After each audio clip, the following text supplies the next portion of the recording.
Aston Martin might not make it to the grid in Melbourne. Their engine can't complete a race distance. They're being outpaced by a team that's never raced in F1 before. And Honda just admitted they ran out of parts before the season even started. How did the team built around Adrian Newey become the slowest car in a decade? This is one of the most shocking collapses in modern F1 history.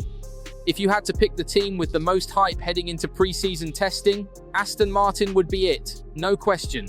Legendary designer Adrian Newey now running the show. Honda building the engine, the same Honda that helped Red Bull win championships as recently as 2024. Lawrence Stroll's billions back in the project. Saudi Arabia's public investment fund, adding even more financial muscle. All the ingredients for success were there. They turned up to Barcelona with a genuinely exciting car. Incredible details everywhere you looked. Newey confirmed that his team found a development direction he really liked and committed to it fully. Sure, Lance Stroll broke down after just 4 laps, but it was the car's first time on track. Nobody thought anything of it. Less than a month later, that excitement turned into utter disbelief. The new car, delayed because Newey didn't arrive until March of last year, is uncompetitive and difficult to drive. The engine is lacking power and catastrophically unreliable. Both the internal combustion engine and hybrid elements of the Honda power unit are said to be well behind the best on the grid. Here's where it gets truly alarming. Newey confirmed at last Wednesday's F1 Commission meeting that the Honda power unit cannot even recover energy at the lower limit of 250 kilowatts, let alone the higher limit of 350 kilowatts that kicks in under certain circumstances. The regulations set a minimum energy recovery threshold, and Honda can't hit it. They're not just behind the competition, they're below what the rules require for basic functionality. Reliability was so bad that by the final test day, Honda had only 1 battery left, limiting Lance Stroll to just 6 laps all day. The team claimed it was for data gathering, but the reality was a straight-up parts shortage before the season even began. It isn't just the engine causing problems either. Aston Martin's first in-house gearbox isn't communicating with the engine properly. It keeps behaving oddly, causing constant breakdowns throughout both Bahrain tests. The gearbox and engine are fighting each other instead of working together. The lap times tell the full story. Their fastest lap overall was 1:35, 974 slower than debut team. Cadillac's 1:35, 290. A brand new team that has never raced in F1 before is faster than Adrian Newey's Aston Martin. All established teams reached 1:34, 3 at worst. Aston Martin is 4 full seconds slower than Ferrari's benchmark of 1:31, 992. In F1 terms, that's an eternity. With testing wrapped up, Honda put their hands up. Tracksite General Manager Shintaro Orihara stated, "Our main target during this week's test was to build up mileage on the power unit, check reliability, and gather data. We collected data successfully. However, we didn't achieve the accumulated mileage we were targeting." He added, "Overall, we're not happy with our performance and reliability at the moment. A shortage of parts. They ran out of components before the season even started. Everyone knows what happened last time Fernando Alonso drove with a struggling Honda engine. He spent 3 painful years at McLaren after Honda re-entered F1 underprepared in 2015. The GP2 engine radio message became one of the most infamous moments in the sport. Now at 44, with his contract expiring at the end of the year, he's living through it again. What makes this even harder to understand is that 2 teams, Audi and Red Bull powertrains, are building their own F1 engines for the very first time in 2026, and both can complete more than 10 laps without breaking down. So how has Honda, with recent championship-winning pedigree, done worse than 2 first-timers? Honda stopped developing F1 engines in 2021 after deciding to leave the sport. They kept only a skeleton crew to supply engines for the Red Bull teams. Development was frozen during that period anyway. All they had to do was maintain existing hardware.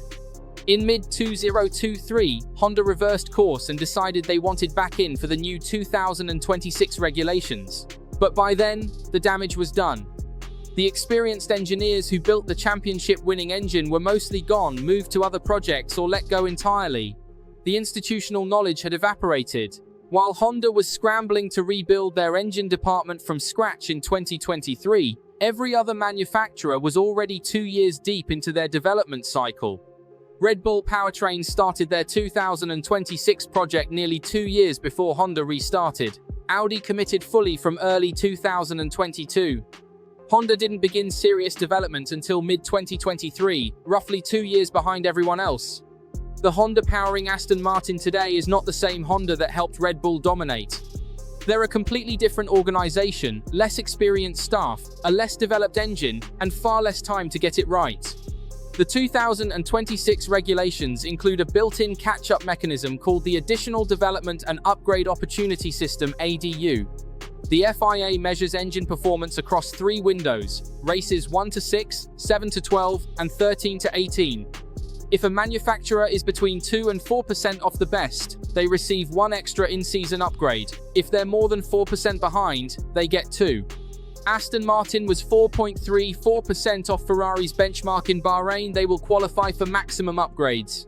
Meanwhile, top teams' engines stay homologated, meaning they cannot make mid-season changes. That's a real regulatory advantage.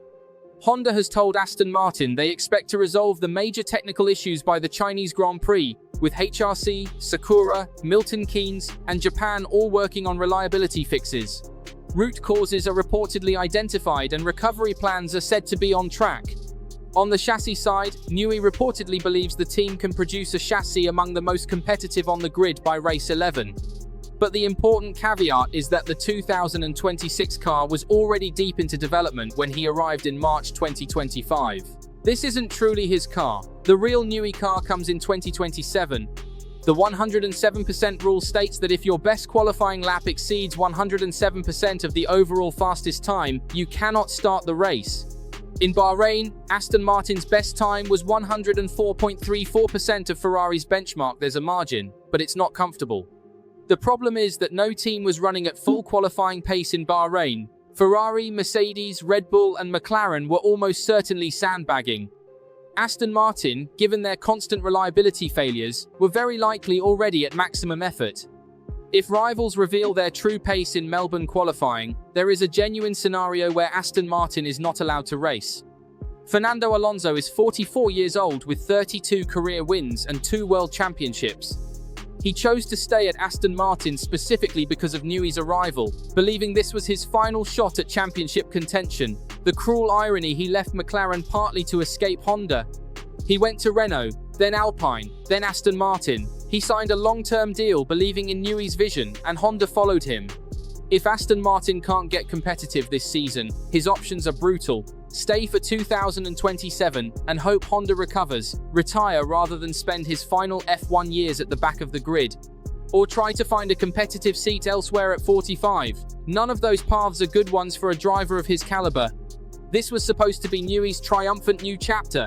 Instead, it's threatening to become the biggest preseason disaster in modern F1 history. Melbourne will tell us everything. Are you seriously worried about Aston Martin? Or do you think they'll sort it out before Australia? Drop your predictions in the comments, and if you want full coverage of every twist this season, make sure you're subscribed.